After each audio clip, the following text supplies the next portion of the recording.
All right, everyone. So thank you for joining us this evening. This is the Hearts for Sight Foundation webinar series brought to you by Ability Central, our grant funder who is supporting our webinar series financially. Today, we have Sue Sweetman and Bob Sweetman from Sweetman Systems providing us with a technology webinar. There's going to be some great information that is going to be shared with us this evening.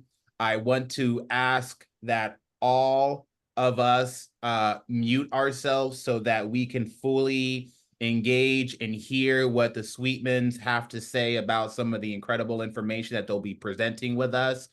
So please mute yourselves. And if you aren't muted, just know that I do have the controls to mute you.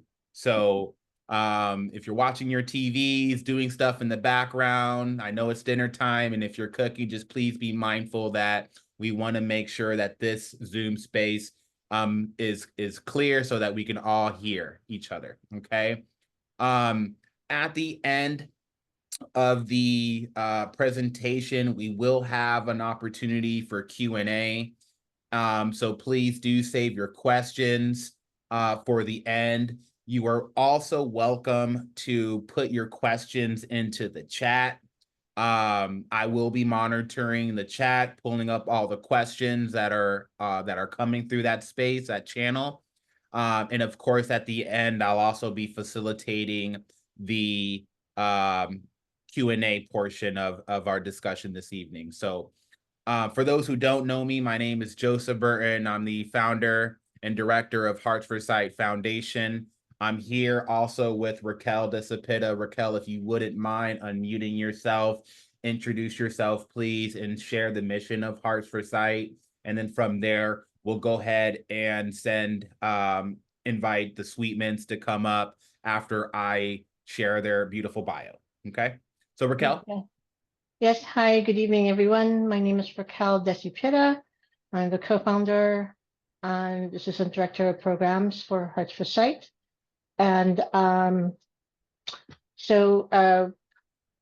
excuse me. So Hearts for Sight is a nonprofit organization.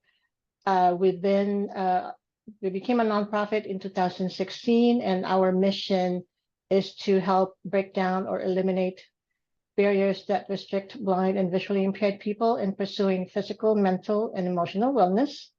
And so the three main programs and services that we provide are our outdoor activities, or we also call them eco-therapeutic programs. That's mainly our hiking, biking, camping trips, and fishing trips, and every other outdoor activities that we do. And then we also do provide adaptive fitness programs. The majority of them are online: yoga, cardio fitness. And then the other one, the second biggest program of Hearts for Sight is our mental health services, where we provide one-on-one counseling or individual therapy and support groups. And all of our therapists or clinicians are also visually impaired with what do you call it? Lived experience. So they could, easily connect with our clients, and is helping them with the adjustments to their vision loss. And so, Beautiful. Go ahead. Thank you, Raquel. So as you know, we do offer a number of wonderful services and programs. If anyone is interested, we will provide you with information such as our email and our contact.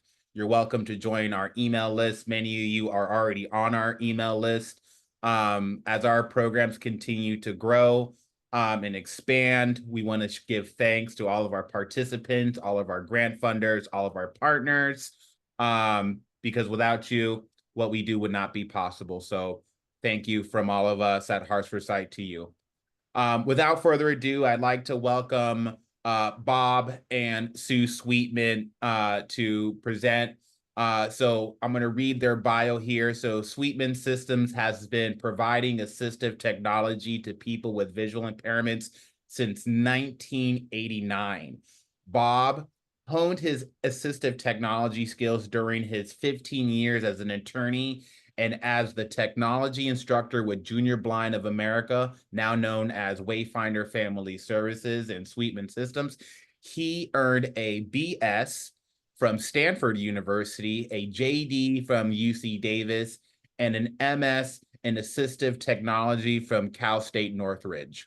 Before marrying Bob in 1983, Sue graduated from Cal Poly San Luis Obispo and taught high school agriculture for several years in Vista and Modesto.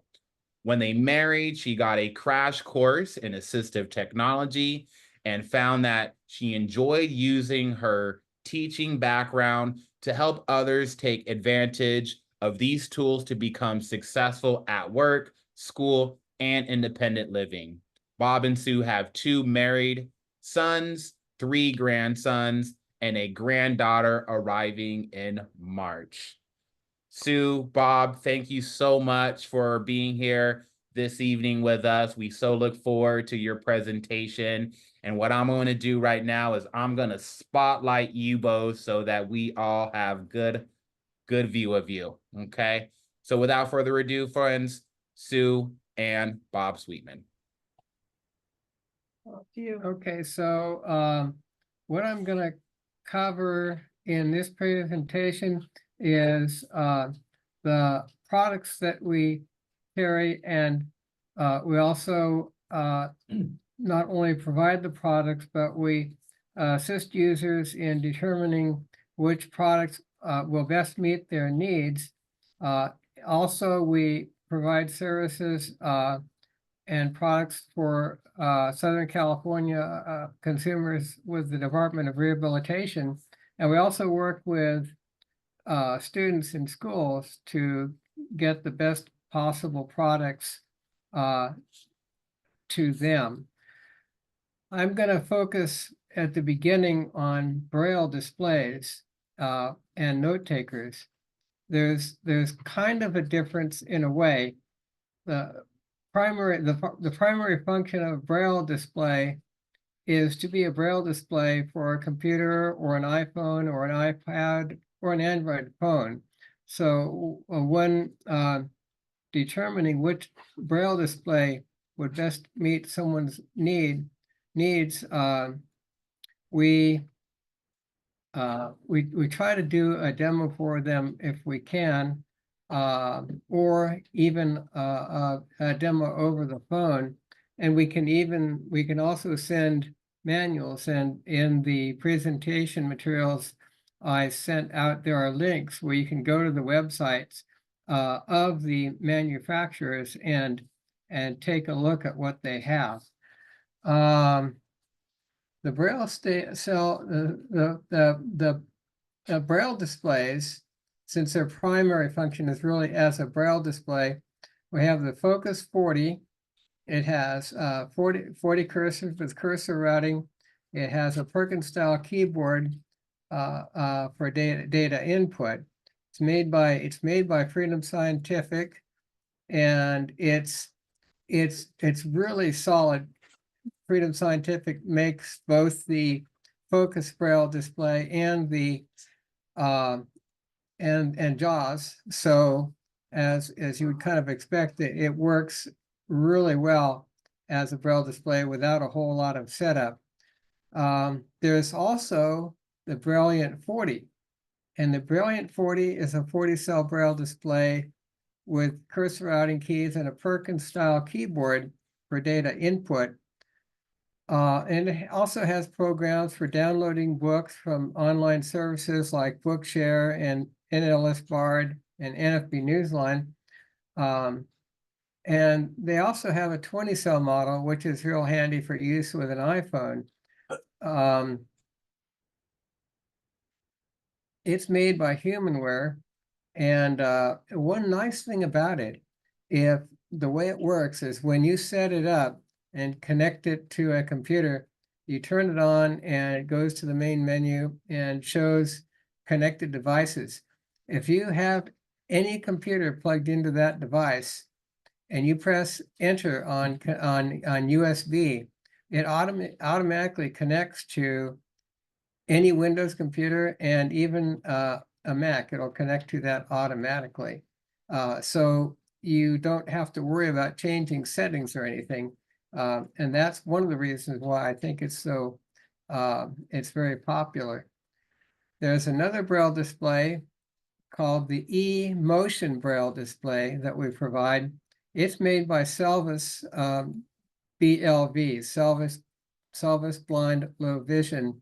It was formerly before it was just hymns, but and the Emotion is also a 40-cell Braille display with online library services as well as a powerful notepad, and it supports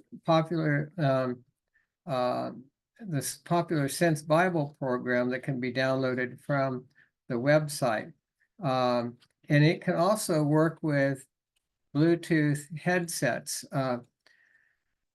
which is pretty cool. But I recommend that, but you try them out. It's very similar in operation. If you've used a Braille Sense before, it's fairly easy to learn the emotion. It does have it does have the ability also to work with JAWS for Windows, but it doesn't have the ability to transfer to and from JAWS for Windows, from the Emotion to the computer and back like the Brilliant does. So those are a few of the little differences that you might want to look at. The other thing, and we wouldn't have time to do a demo of that tonight, but we also have the Monarch multi-line Braille display. And what that is a full-page display. It has 32 characters by 10 lines, and it allows display of graphics and Braille characters. And it allows direct input of mathematics because it can display Braille text as well as graphics on a full-page display. The full-page display is 10 lines of Braille with 32 cells wide. So that is made by Humanware working in conjunction with the American Printing House for the Blind. That's a pretty amazing device, and it would definitely, it's being used in a few of the larger school districts like LA Unified and a couple of other districts around. It's fairly new, and it's probably going to change in the next couple of years or so. The other approach is note takers, and note takers are portable devices that have built-in Braille and speech functionality. So they have programs for sending and receiving email, taking notes, internet research, and library services, including NLS and BARD. And the advantage of the note takers is you have one device that can do email, internet research, and also work with Google Drive. And it's one single device that's portable, so you can carry it around with you. We also recommend, however, that when students are getting started, they learn to use computers as well, because if you are in graduate school or working for an organization like so most government jobs, including Department of Rehabilitation, if you get a job there, you're using a computer. So they're very good for portable use, but you shouldn't, forget about the computers. You want to kind of stop after Yeah. Braille stuff and see if there's, Uh, Joseph, do you want to see if there's questions on like just that Braille chunk before we move on, or do you want him to talk for the whole time Well, and then? That's up to you. We're happy if you want to welcome some questions specifically on what was discussed right now. We can open up to others and see if they have any clarifying questions or they'd like to ask you anything. That's up to you, Bob and Sue. Sure, we can answer some questions now, and then we'll go on to screen readers. Okay. All right. Feel free, folks in the group, if you like to unmute yourself. If you have a question, just please unmute yourself, announce your name. I will call on you to share your question if you have one. I would like to ask a question. Okay. Is that Barbara? Yes. All right, go ahead, Barbara. How do you guys come up with the names for your devices? The names are given by the manufacturers. So we stick with their names and then refer people to the websites so that they can actually go to the HIMSS website or the Humanware website or Freedom Scientific and learn more about the products. Okay, thank you. Excellent. Other questions? Thank you, Barbara. Okay. Here's a question, Bob and Sue. So for a lot of folks in the blind and visually impaired community, it appears that the cell phone and iPhone is like a major workhorse for so many.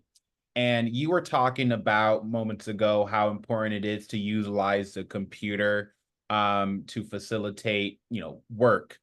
Can you expand on that a little bit more? I sometimes feel that there's some resistance to using the computer and having just a strong reliance on a phone. Can you speak to that a little bit?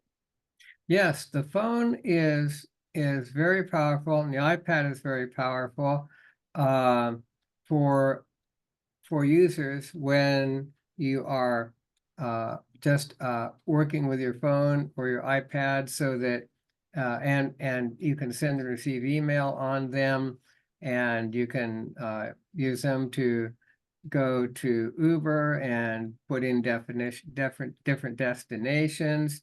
You can do a lot with a cell phone, but if you are going to go to work for or college, you can write much faster using either Windows or a Mac. Most and for a lot of organizations, say you are working for a university, they would work with either one. But for most jobs, say that you would get with the Department of Rehabilitation or with the any of the federal agencies, all those jobs, they use computers.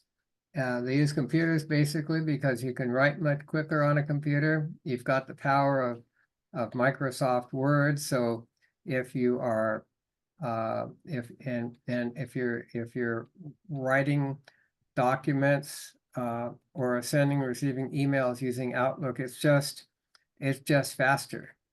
And not so much faster, that's just what they have. So pretty much nobody's getting a job because they're great with their iPhone, right?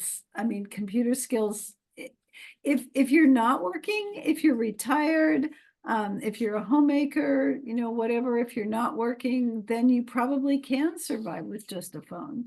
But if typically you get a job, you go to work and they say, here's your workstation, and there's a PC there. Maybe it's a Mac, but in most cases, like if you look at every single person that you meet when you go to your doctor's office, like we have Kaiser, right? So every place you go, that person that you talk to is sitting in front of a Dell computer. So if you're a teacher, you use a computer. If you're an attorney, you use a computer. If you're a counselor, you use a computer. And they have security protocols in place that would not allow you to use the phone in most cases for the stuff you have to do at work. So, I mean, you need to know your phone. You have to be good at your iPhone, but you probably can't get a job without computer skills. Right? Yeah, The mobile applications aren't nearly as robust. Oh, Tom Lang, I'm gonna this, if you can see, there we go. There's Tom. Tom says the mobile apps aren't as robust. And he was a computer programmer, so he would know. So, yeah. I have a question, Joseph. This is What? Ruth. Yeah, Ruth, we're gonna go to you. I see that your hand is up. Oh. Go ahead. Oh, thank you. So I can definitely relate to what Joseph said earlier, that sometimes when you're blind or visually impaired, it's kind of scary to use a computer because you can't see the screen. And that has been the case for myself for a long time. I tried to stay away from computers because I couldn't read what was on the screen. But now that I'm going back to school, I've had to start using the computer, and we're using Fusion, which I am liking very much, but I'm still getting used to working with that, and it's still a little scary. And every time I go to class, I feel like, oh, I hope I can keep up with everyone because the screen is bigger. I have to move the mouse around, and it's very sensitive. If I just touch it a little bit, it moves everywhere. And sometimes I need to zoom out so I can see what's on the page, find myself, and then zoom back in. But anyways, I'm in the process of getting a laptop for school. Is there a particular brand of computer that you would recommend that would work well for a person that's low vision and can have Fusion on it and work well? I was told Dell is a good option, but I wanted to get your opinion. We really like the Dell computers because of their tech support, but what's more important is probably the specifications of two things. The specifications of the computer, like is it powerful enough for Fusion or JAWS or Zoom Text or whatever you're using? And how is it set up? Is it set up properly for someone who's visually impaired?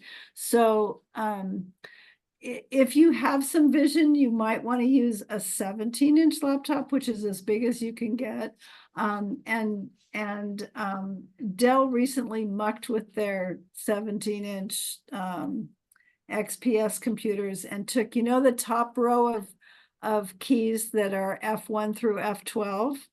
Yes. Mm-hmm. We love that. We loved, past tense, Dell's XPS line of laptops until recently. They took those F1 through F12 keys and made them a row of lights. Like whoever decided that was a good idea totally needs to be fired. So if you want a 17-inch laptop, then probably the kind of middle of the road cost solution is probably an HP, because we like that that numeric keypad on the right.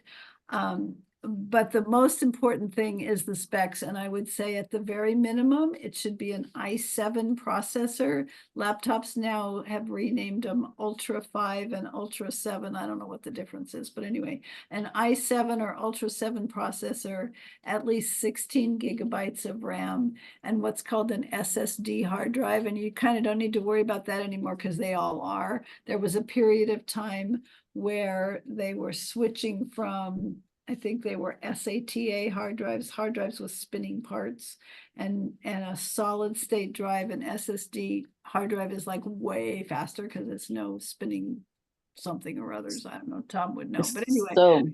So you're saying an HP would be better than the Dell because of the F keys?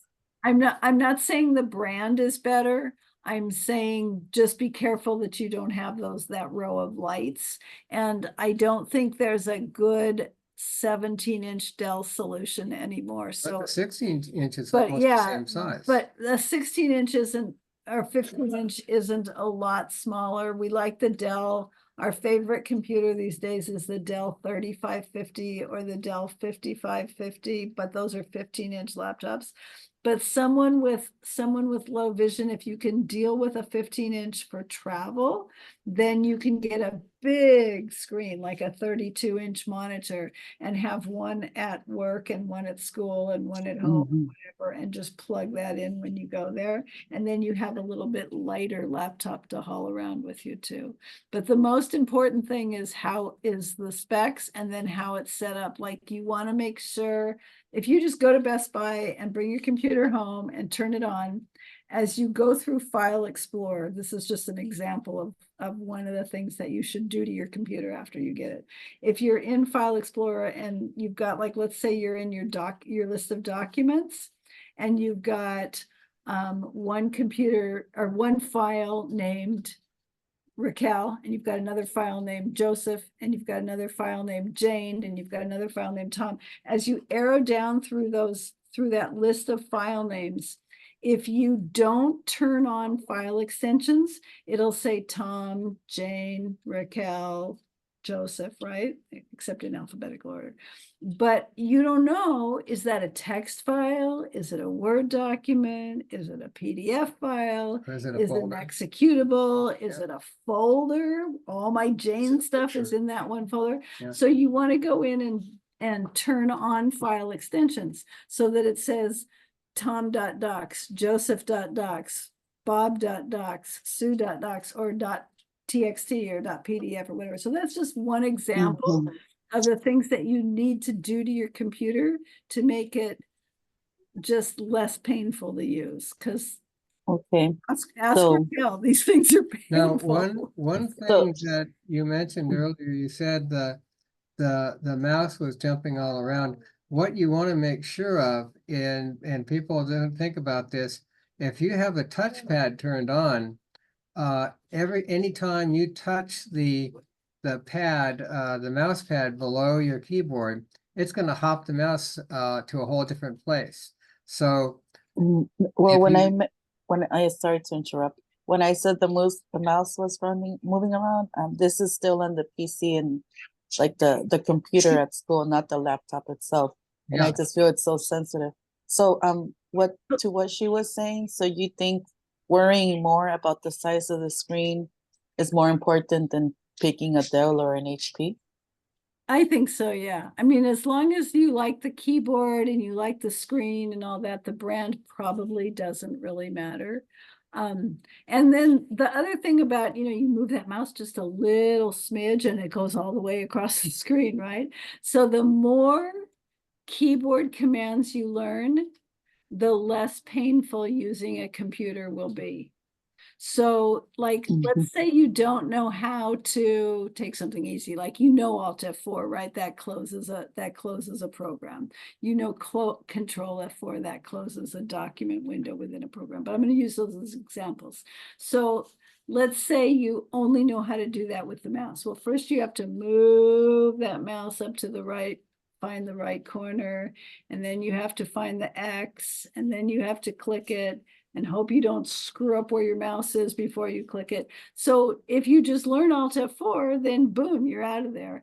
If you take your mouse and like click, let's say you've got a desktop full of Word, documents, Outlook, I don't know, something else, Fusion, PowerPoint, right? If you go to the desktop with Windows D or Windows M, and then just use first letter navigation, I'm going to hit W. That's going to take me to Word. Oh, I press enter and Word opens. I'm going to hit D. That's going to take you to my documents folder. Ooh, I hit Is there a place where I could find the command codes for the Fusion?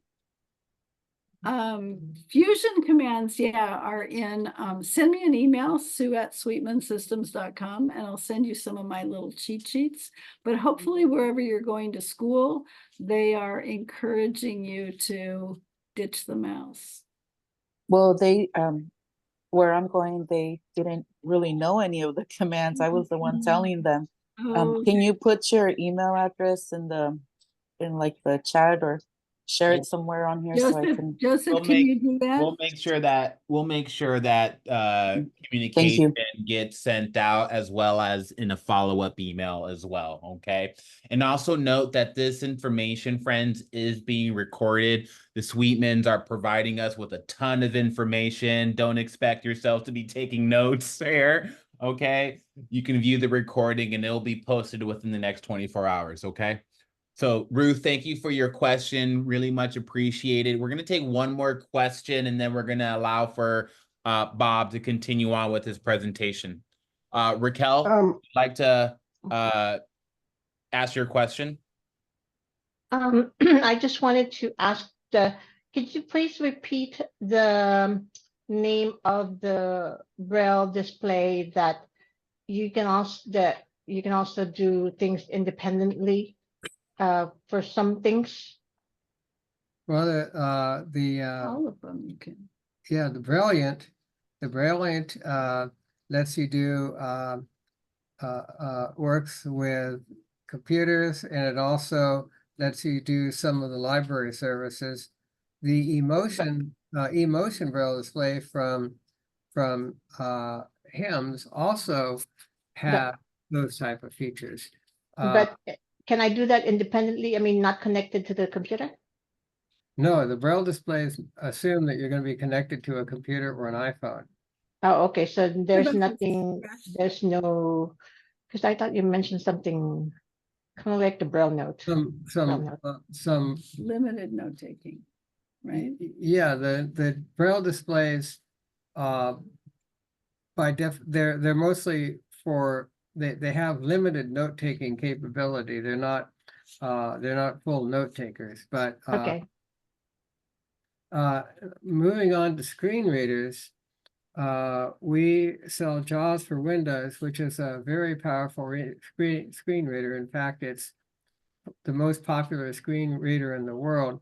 And JAWS 2025 was just released, and many of you may have already downloaded that one. And it includes a very powerful feature called FS Companion. And I've just started using this. It lets you use it's AI for JAWS and Windows, and it's limited to using JAWS and Windows. So it's really fast. So for example, suppose you have a question, how can I use JAWS to set up my my system tray so that it shows all of the icons? And you put that question into the FS Companion, it's going to give you in a few seconds the steps to do that. And that, I think, is probably one of the most powerful features that's come out with JAWS 2025. And so there's JAWS 2025. You can get the full version, but what they've also done is added a 1-year or a 3-year license or a 5-year license that you can get. We can sell the 3-year license or the 5-year license.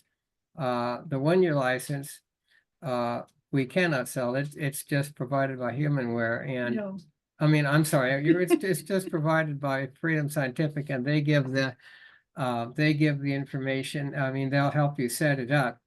They won't do any. They'll help you get it set up, and then that's it. Well, when we do the 3 or 5-year license, we actually make sure that the computer is working as we spend a little bit more time working with it. But the advantage of the annual license or the 3 or 5-year license is that you don't need to, well, the annual license, you can get, you can just renew it each year. And so you're basically renting the use of JAWS. You don't have to, and the reason they came up with that is because rehab was closing people's cases, and then they couldn't afford to get do the JAWS updates.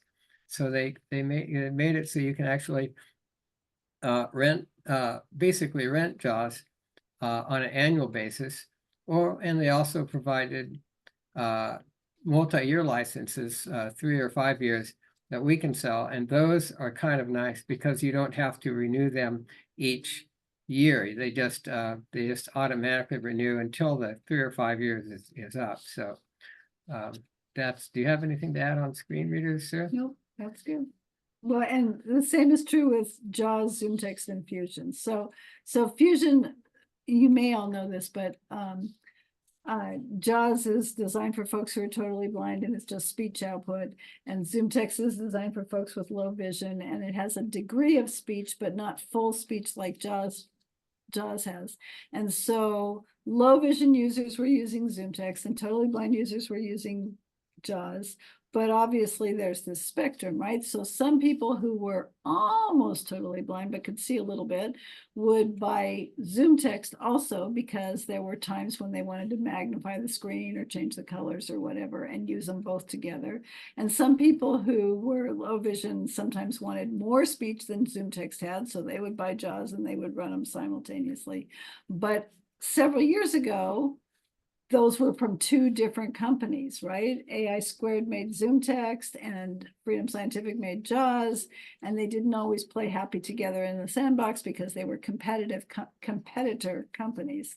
Well, then they merged and that made them all happy and friendly and stuff. And so then they worked to make those two programs work together on purpose. And if you buy them together, you're running them both simultaneously, and that's called fusion. Does that make sense? Yeah. Yeah, I mean, it's great. I love it. The other reason fusion is good is if you like let's say you go to the public library and there's computers there, right? And they're not accessible because there's no screen reader on it. If you lobby for your library to buy a license for screen access software, if they buy something like Fusion, then it doesn't matter who sits at that computer. If the person is low vision, they can use, because it puts 3 icons on your desktop, one for Zoom Text, one for JAWS, and one for Fusion. So Can I say something about that? Sure. At the school where I'm going to, none of the computers in the computer lab had Fusion or JAWS or Zoom or none of this until I went in and I started using it. And they said, like, we do have the license for Fusion. Okay, so why isn't it on any other computers?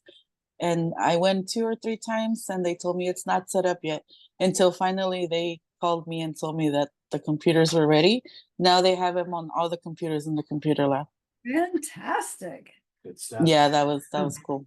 Yes, it feels good to advocate and have them actually do what you tell them to, doesn't it? Yeah, they said, oh, we put our technician to work. Now you can sit on any of the computers. What school is that? Cerritos Community College. Nice, fantastic. Explore. GPS ready. Okay, so No GPS coverage. one thing that we have a couple of player devices. The screen. We have the screen. Yeah, the Victor Reader Stream and also the Sense Player.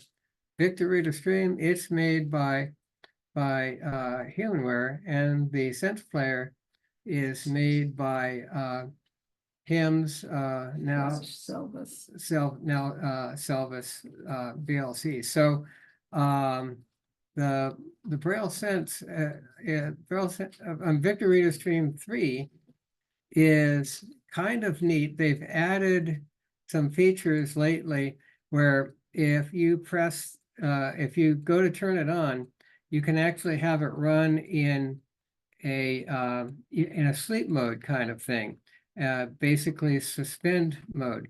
So that lets you turn it on super fast. So if I press the power button now, you will hear it say, Hello.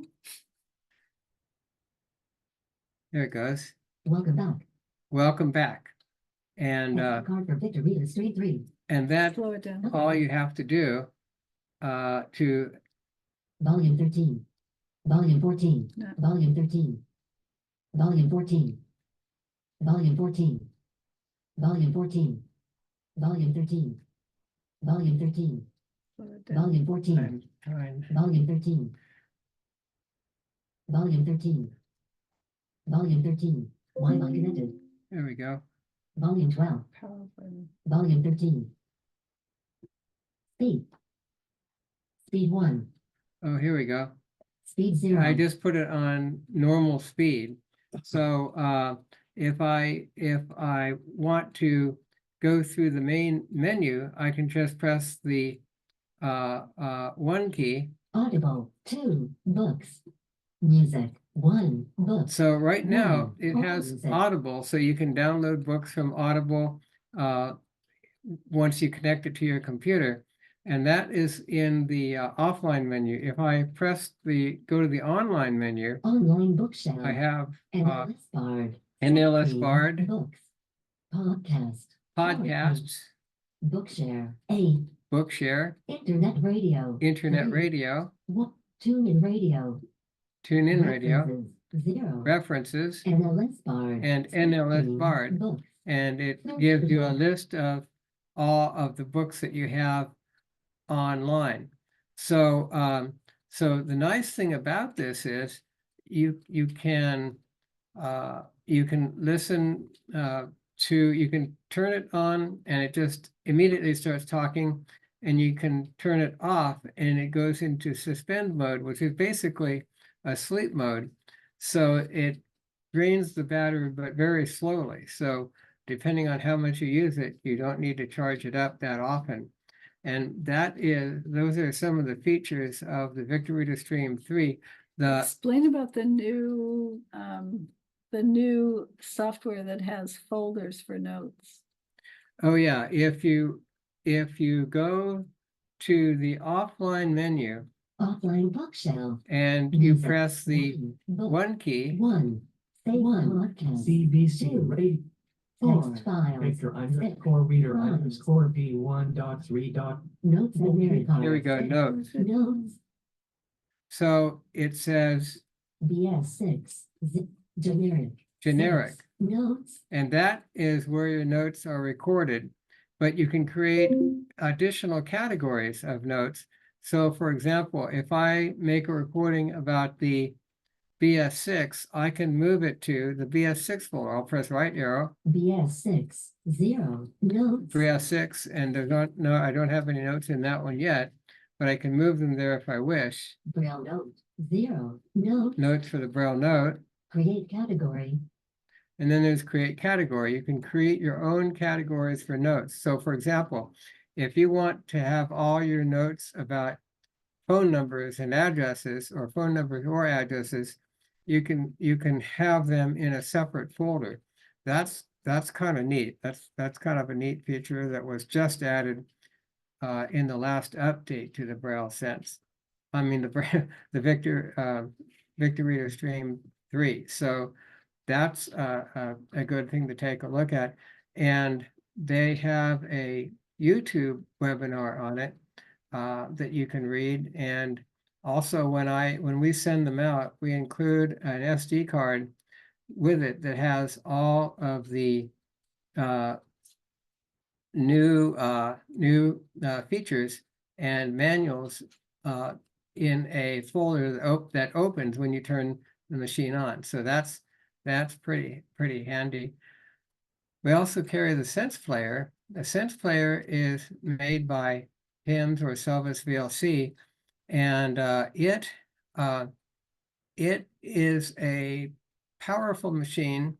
It does not echo back though, and that when you put characters in, I provide a list of all the instructions on how to enter the characters because they don't echo back. On a Stream 3, what kind of sets it apart is when you put in, say you're putting in the name of a book, say you want to search for a book called Adventures of Huckleberry Finn. You can put those in, and each time you put in a letter, it echoes it back. And if you press the fast forward button, it echoes everything you've put in so far. And then if you see that it's not correct, you can rewind. On the Sense Player, you can also input information, but it does not echo back. So you've got to be very, very careful. You can do it, but you've got to be really good at putting characters in and not expecting to hear any echo back. So that's one of the things that has made the Victor Reader Stream fairly popular. So those are, that's the difference between those players. Are there any questions about the players? Hey, Bob, this is Joseph. There is a question that Diane has regarding JAWS and focus. Uh-huh. 40. She wants to know, do you have to have JAWS to use Focus 40? With Well- with a computer? With a computer, you can also use NVDA if you want. That'll work with the computer and JAWS. Might even be able to use that with narrator too. You could, yeah, I think you could use narrator as well. It's not the features. The NVDA is a good program, but there's absolutely no tech support for it because it's a free program. So you've got to learn about it on your own. But it does work with a Braille display, and Is that what you meant, Diane? Can you use it on a computer that doesn't have JAWS? Yeah, she writes it. She's communicating in the chat and she's saying yes with a computer. Yeah, so if you're using it with a computer, you can't just plug it in and have only the Braille display. It has to communicate by way of screen access software, whether that's JAWS, NVDA, narrator probably. So yeah. Excellent. Thank you. Are there any other questions that people have? Feel free to unmute yourself, announce your name. Robert. Steigel, go ahead, sir. Yes, sir. Bob, I'm wondering, do you know at all if Humanware is planning at all to come out with that similar way of creating your own folders in the notes with the Victor Stream 2? No, there won't. I'm sure there won't be any more changes to the oh, Victor Stream Stream 2, 2. no. Yeah. It's because it's basically been it hasn't completely been, they're not making it anymore, basically. They will support it as long as there are parts, and they'll sell the last batch of Stream 2s that they have through, I think it's American, No. it's Yeah. which company? Hold on, you're thinking of the Victor Trek. Yeah. The Victor Yeah. Stream 2, nobody has Oh, anymore, oh, except wait. Braille Institute. Yeah, Braille Institute has the Stream 2s. Yeah. They do, yeah. They'll give them away if you call. If you call them up and you don't have one registered with them, they will provide you a Stream 2. I think they still have those left, and Right. that's a pretty good deal because So, I'm sorry. so, yeah, that's a pretty good deal because they're free. Right. If you've been getting books on a Stream 2, however, downloading it from Braille using a Victor Stream, and I think, Sue, there's some rule that you can't get a free one. Is that I correct? need to check with Braille. I've heard that folks have gotten one when the one that they bought Broke. died. Yeah. Yes, that was what Joy did. Yeah, I think it's probably you would just need to chat with them because I don't want to say what Braille will do or not do. Right. I know they Yeah, have. she got one. Yeah. Hers Yeah. died, and she didn't like the she didn't really want to go to the Stream 3 because of the battery being built in. And because she's gone through 5 or 6 of them with the Stream 2, and it's been easier to get a battery than it is to get a brand new Stream. Oh, sure. And so but so she was able to get a brand new Victor Stream 2 through Braille Cool. Institute. And she already had, the library, she was a patron, and she had her account and all that stuff, and they gave her one. So but who knows what they'll do going forward. So anyhow, well, thank you. This is Really this is quickly. hold Yes, on, this is hold on, Ruth. Let's get these questions in the chat. We're gonna go to Keith and we're gonna come to you afterwards, okay? Yeah. In Yeah, the well, real quick, Keith, we're gonna go to the questions in the chat and then we're gonna come to you. Joy Stewart wants to know if you're aware, Bob or Sue, of the cost of a Victor Reader Stream 3. We sell them to individuals for $525. I think the list price from, like, if you buy it on the Humanware website, I think it's $550. Sometimes they have like holiday specials and they have little promos and stuff, and we usually match those unless they're like crazy less than our price, but we try and match whatever the Humanware prices are. So call me, Joy. There we Yeah, I go. think there's some special going on till the end of the year or something. Not on the streams now. Not on the streams? I don't Oh. think so. We Yeah. can check the website and see. Yeah. Yeah.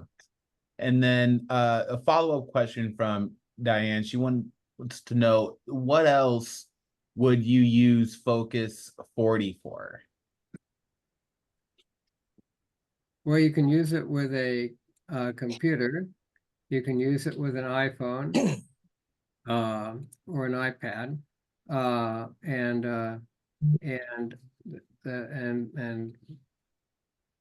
they will. And what Tom? What did you say, Tom? Probably Android as well. Oh, Android. Yeah, it would work with an Android device using. You'd have to have TalkBack on it. Yeah.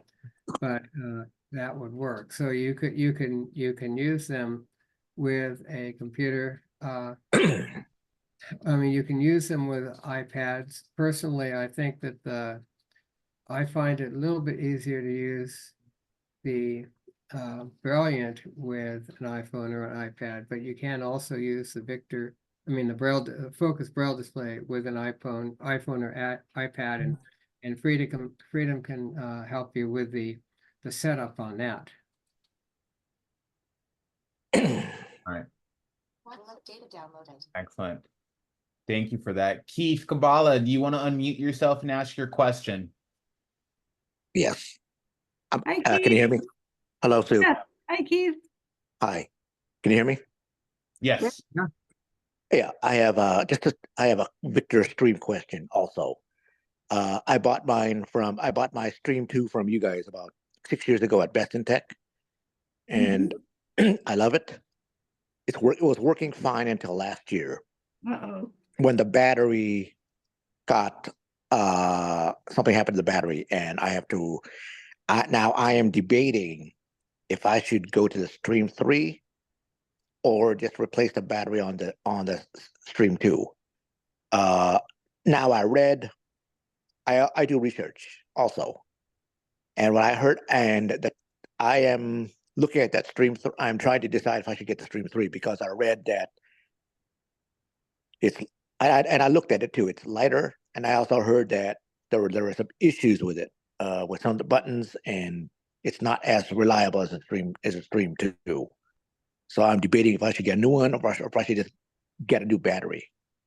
Well, if the problem is the battery, it's cheaper to get a new battery. But a lot of the problem with the Stream 2 is that it used a micro USB port, and so those the little pins in those can wear out, and if they wear out, you have to send the machine in to get a new motherboard for the Stream 2. The advantage of the Stream 3, it has a USB-C connection. Those can be plugged in either way. You don't have the damage that was occurring to the USB-C port.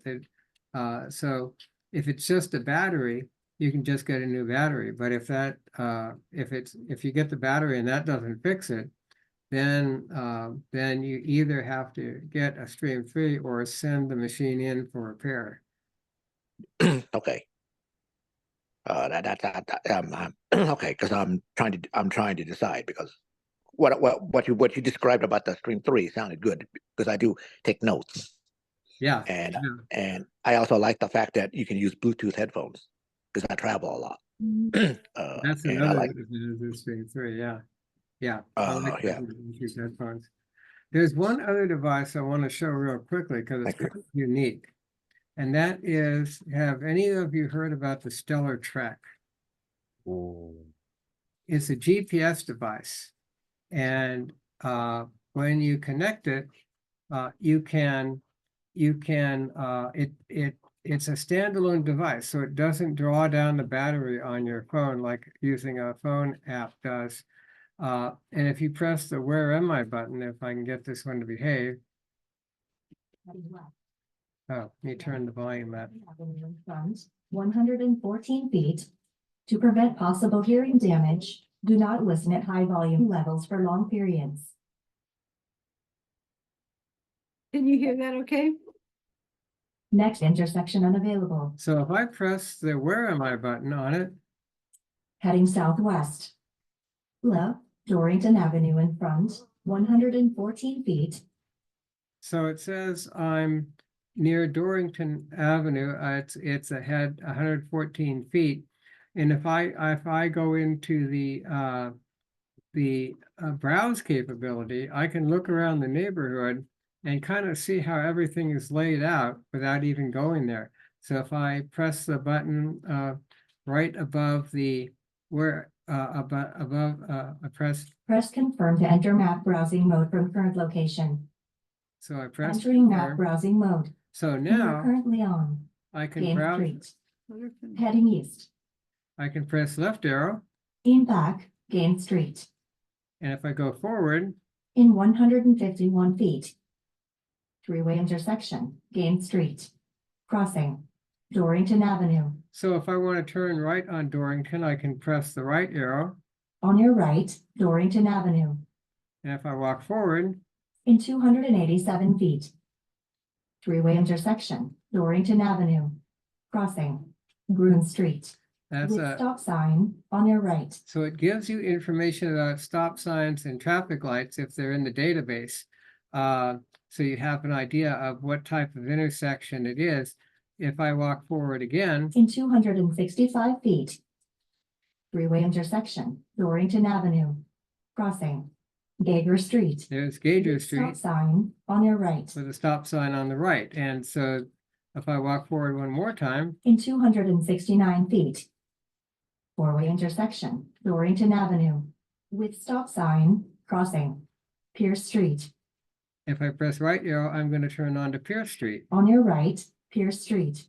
So the cool thing about it is you can explore your neighborhood without even walking there. And I used this machine to plan a 2-mile walk. I take my dog, guide dog on every day. So it's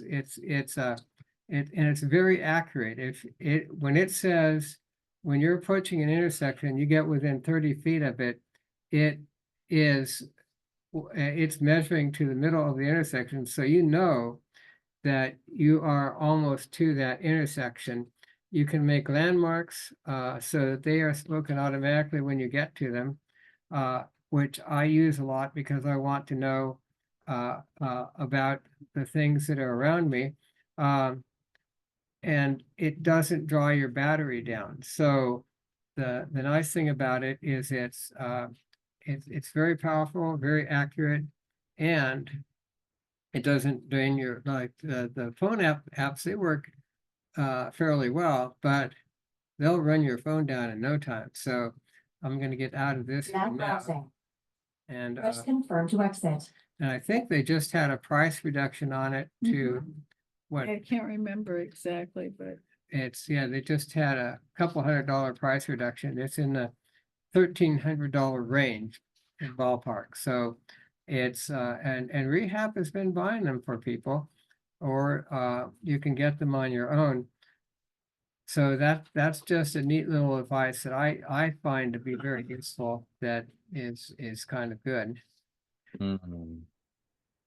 someone in the chat asked for the price of the JAWS 3 and 5-year license, so that, and there's no Unfortunately, there's no like price reduction if you buy a longer term license. It's $95 a year.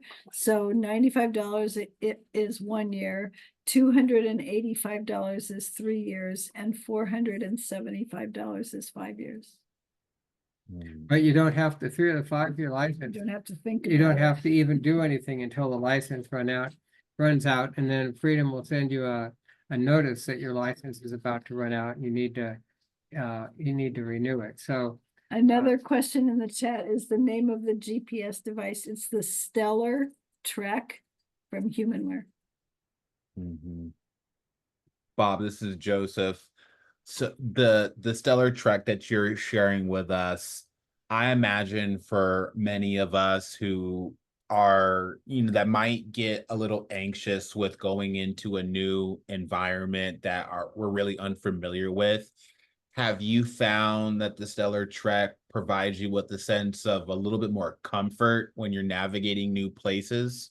And if so, can you speak to that for us?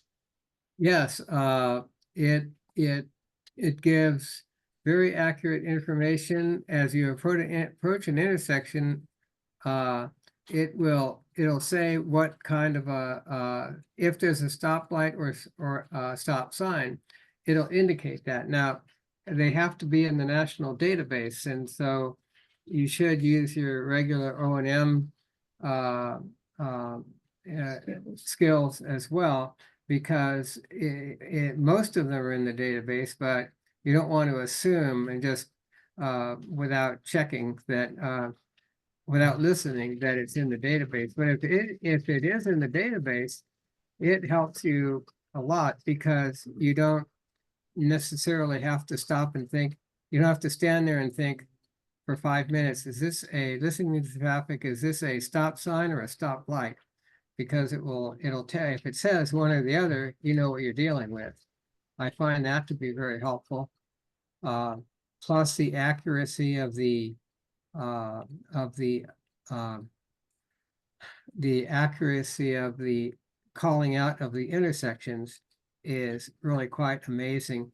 And we provide, with the setup, we provide the notes that I've taken on it, describing it, along with the manuals from Humanware on a thumb drive, so that you can get those and listen to them on a computer, or listen to them on a computer or any other device that'll read those files, Word documents and MP3 files, to learn them. And we included also a very detailed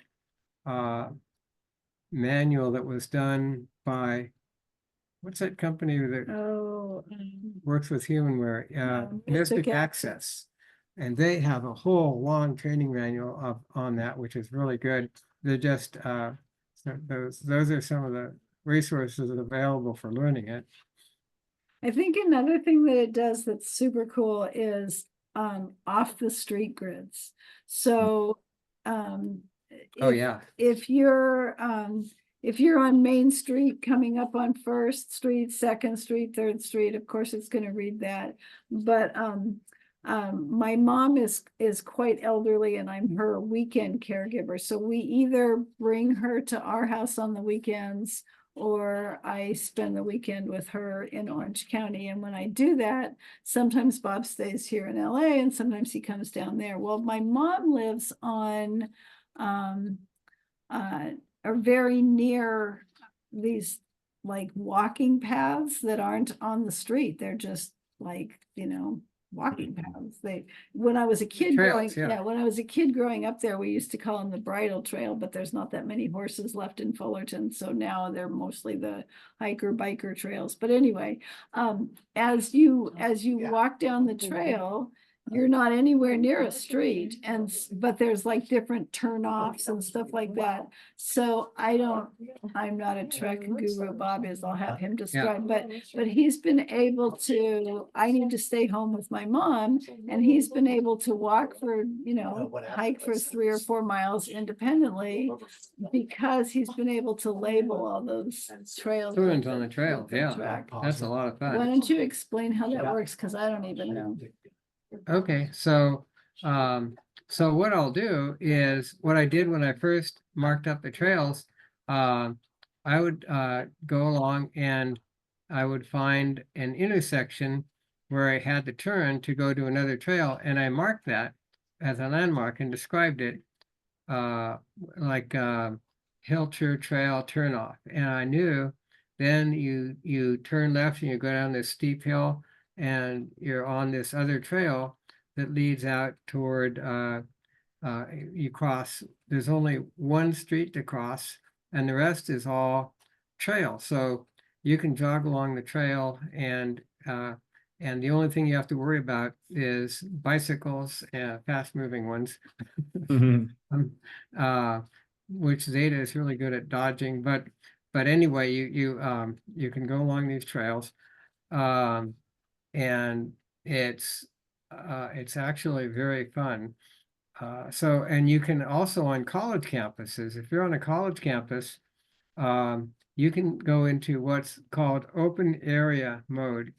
And what that does is you can make landmarks and it will give you instructions as the crow flies, which is what you want on a college campus. Because if you're on a college campus and you're using a conventional GPS system, it'll route you to the nearest street. And so you'd have to go to the street grid and then go all the way around the campus and then back in the other side. Well, that would be really inefficient. You wouldn't want to do that on a college campus because that's not how you just want to go to, say, your English class. And I could have really used that when I was in college because when I was at Stanford University, if you took a wrong turn, you might go half a mile and then realize that you went the wrong way and not know it. So the open area capability on a college campus is really very helpful. Wow. Yeah. Bob, I think we have another question from Ruth. I want to circle back to her. Ruth, are you still available? You still have a question? Well, it wasn't much of a question. It was just a comment that a few minutes ago, when you were talking about the Victor Reader 2 and how the Brill Institute was giving it out. Yeah. As I volunteered at the Brill Institute for 5 or 6 years, and as far as I knew, they weren't asking too many questions when you were requesting one. Just as long as you were a library patron, they were willing to give it out. So yeah. Awesome. That's a good reason to become a library patron. There's another question here from Joy regarding the Victor Reader. When the battery in my Victor Reader exploded, that's crazy, I discovered I could get a free one from Braille Institute, so I did. Will Audible work on this one, or do I have to get the Reader 3 for that? That only works on the Victor Reader Stream 3. Really? I'm pretty sure. Yeah, I'm trying to think back. I don't think they have made Audible work on the stream. No. I would check with Humanware. Email support@humanware.com and ask that question, because it used to. I think it might, Joy. Ask and see. I would ask because I'm not, Audible has changed the way they work quite a bit, and they're working very, very hard to make the Stream 3 work. I don't, and there may have been a way to get the Stream 2 to work, but I wouldn't guarantee that would work now. But send a note to support@humanware.com and see what they say. Excellent. I have a question. Go ahead, Barbara. On the Victor Reader, I don't know if it's the Victor Reader 2 or 3, is there a feature on there that says uTunes? That's on. Is that a radio station, or what is uTunes? Oh, is it? It's for radio station. It's for radio stations all over the world. That's what it's used for. That's what I discovered. Yeah. Is that true? Oh, uTunes is. That's it. I was thinking of the other one. Yeah, Utunes is on both of them. It's on Victor Reader 2 and 3? Yeah. Okay, great. Thank you. Excellent. Bob, Sue, we have about 15 minutes left of our webinar time. Do we want to open up for more questions, or is there other cool devices that you want to share with us? I think that's I all think there I've is. covered about everything that I have. Yeah, so we can answer more questions, or we can finish up with whatever people, however people, if there's more questions, we're happy to answer more questions. Absolutely. Sue, this is Keith Kabbalah. I do have one question. Is there a list of all the Fusion shortcut keys, like shortcuts, JAWS and Fusion shortcuts, like all the hotkeys? There's Or- really no such thing as Fusion hotkeys, because Fusion is a combination of JAWS and ZoomText, so it just uses all of the JAWS commands and all of the ZoomText commands. My little Okay. cheat sheet that I give to people that we put on, so we have some like training material, little cheat sheets that we put on computers that we deliver. I Yeah. always tell people you can tell which ones I've written and you can tell which ones Bob has written. If it's a half a page, Sue wrote it. If it's 40 pages, Bob wrote it. So we have those little cheat sheets that we can send you. And then the actual manual for JAWS and ZoomText is part of the program that is within the screen reader's user interface. Yeah, because I'm still learning. I'm still learning Fusion. I'm still learning it slowly. And You'll always be learning it. I don't think there's anybody who knows all of it. You just, Yeah. You say, gee, I wish there was a keyboard command to do thus and so. And then you Google it, or you ask your friends, or you ask Freedom, or you email support@freedomscientific.com or support@vispero.com, and you find out how to do that. And then you know whatever that command is for next time, right? So it's like, it's all over time. All of us just keep learning this stuff because there's way too much to learn all at once. And that I just installed the 2025 version. Good. Yeah. Thanks. That- Okay, I'm done. Thanks. That brings up something, though, that if you can make it to either the CSUN conference or CTEB conference, well, this year it's in San Francisco, but the CSUN conference is down here. It's really worthwhile because all the companies there are showing the latest products that that are coming out and that they plan to release in the upcoming year. And so I always try to go to those because it's a way to kind of find out what's happening and get to talk with people from each company and learn about in person and learn about things in more detail and try them out at their table. Excellent. Joseph, what was the question before this last one? I think it was a woman voice asking about the Victor Reader 2 and the Victor Reader 3. Concerning whether or not it could be on Audible. I didn't quite hear the question. That's why I was asking if you remember what that question was. I don't remember. I apologize.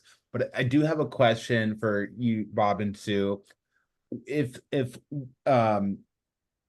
you're a low vision user who would eventually go blind, if you're using Fusion, do you have also full access to the capabilities that JAWS offers? Yeah, that's the advantage of Fusion, is you can do it with all JAWS keyboard commands, plus you can make the visual be whatever you want. So you can use your mouse and boogie around the screen with your mouse, but we try and encourage you to not touch that mouse, right?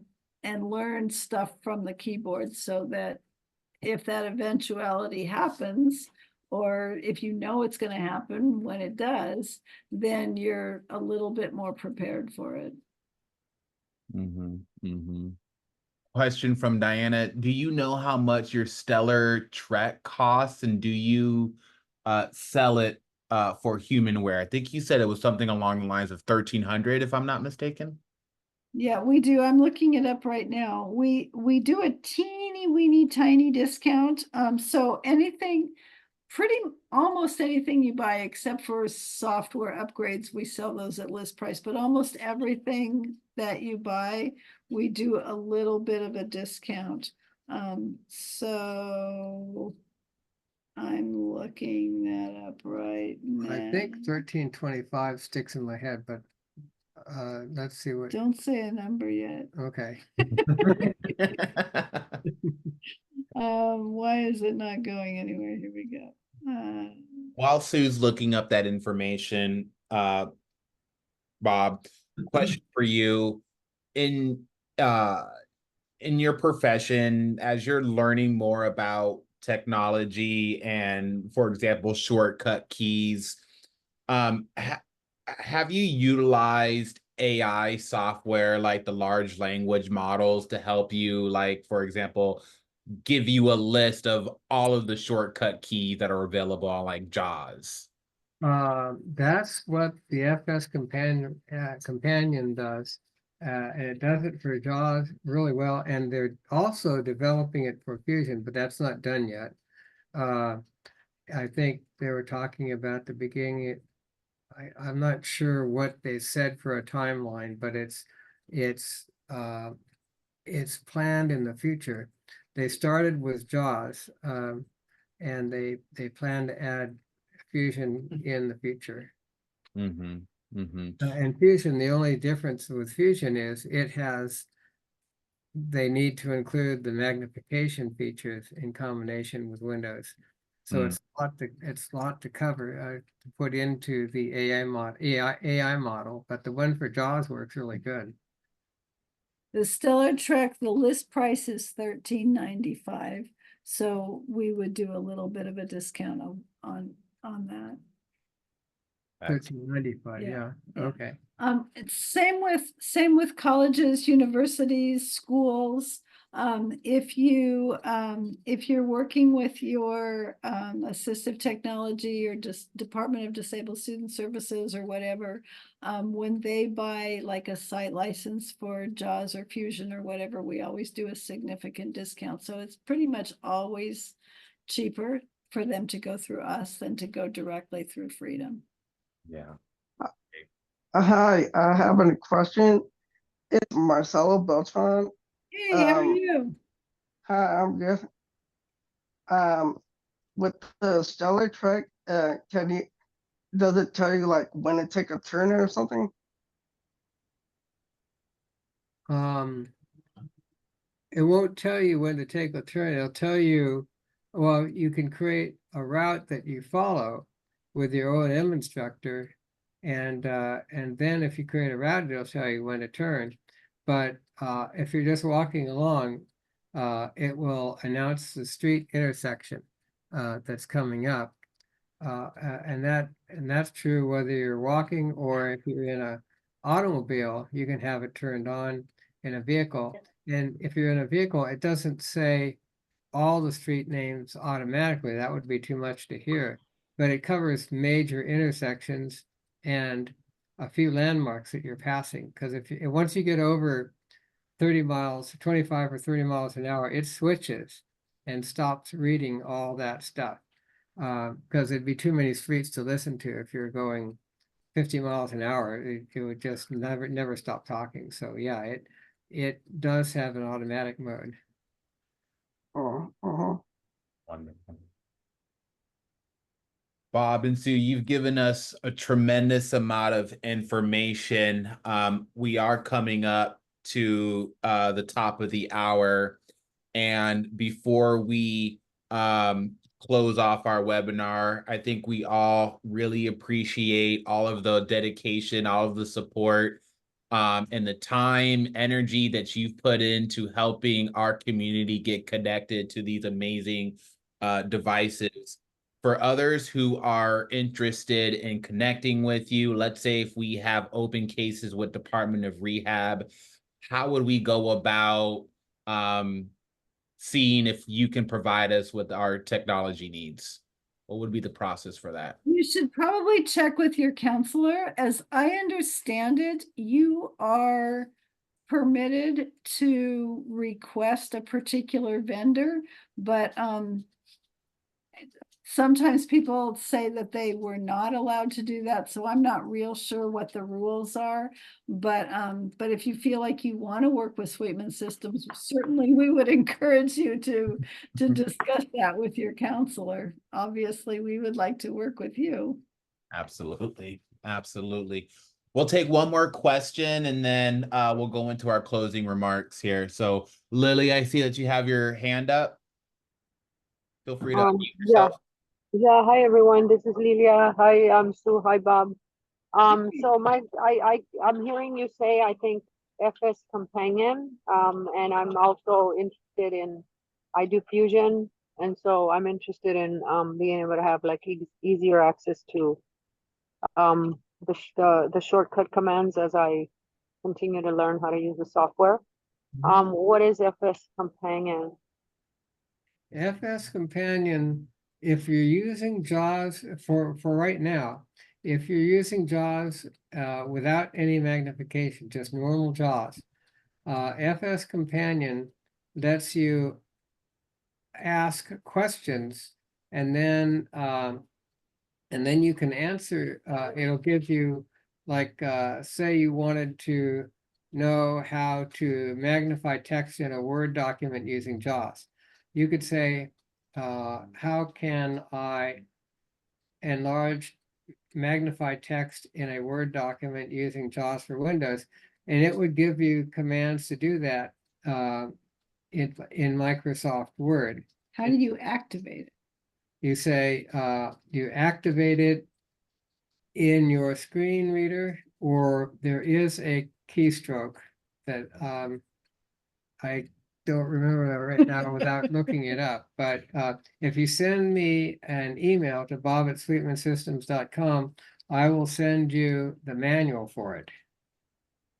So that's, thank you for that. So the FS Companion is for both the JAWS and for Fusion, or it's strictly for JAWS? Only for JAWS for now. They haven't. Oh, got it. Now unmuted. Okay, got it. Okay, thank you. Thank you for that. Excellent. Thank you, Hey, Lilia. this is Joy. Hi, Can you hear me? Joy. Yes. Hi. I just want to put in a good word for Bob and Sue. I got my first computer in 1994, and I've been working with them ever since. Went through many changes, and they're always ready to go when I need them. In fact, when I call Sue, I would say, "This is your resident bug." When I call her with a problem. When was that? 1994? Did you say 1994? So we were both 7 years old. I think. Yeah, but you know, I still feel like I don't really know JAWS all the way, like you said. But I've been able to write and publish 3 books using JAWS, which still blows my mind when I think about it. You know, Good books. Yeah. and Sue has been there. There was one time in writing one of the books, my computer crashed, and my friend David and I had to take it out to her house and needed a new motherboard and all this kind of stuff. But she was always there to help. So I just want to big you up. Excellent. We have Amanda has left the meeting. We have one more question here. There's the 661 number. You want to unmute yourself? Do you have a question?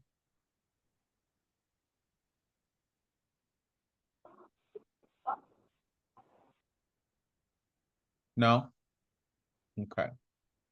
All right, friends. Well, Bob, Sue, thank you again so very much for your time, your support. All the participants who joined us this evening, thank you for joining us.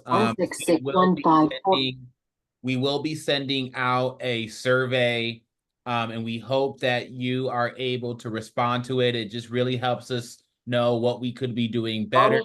How could we improve this webinar series? And we also want to know from you, what other information do you want to hear more about? For example, we are planning to host a webinar on fraud prevention. As we come into the holiday season, it's important that we remain protected from all the scammers out there. So we'll be offering some information on how you can protect yourself from scams over the holiday season. So please do respond to that email so that we can learn more about what we could be doing to better serve the community. We greatly appreciate all of your time, all of your support, and we'll be back for another time in the future. Thank you. Jane Sue has left. Thank you. Robert Stidjall.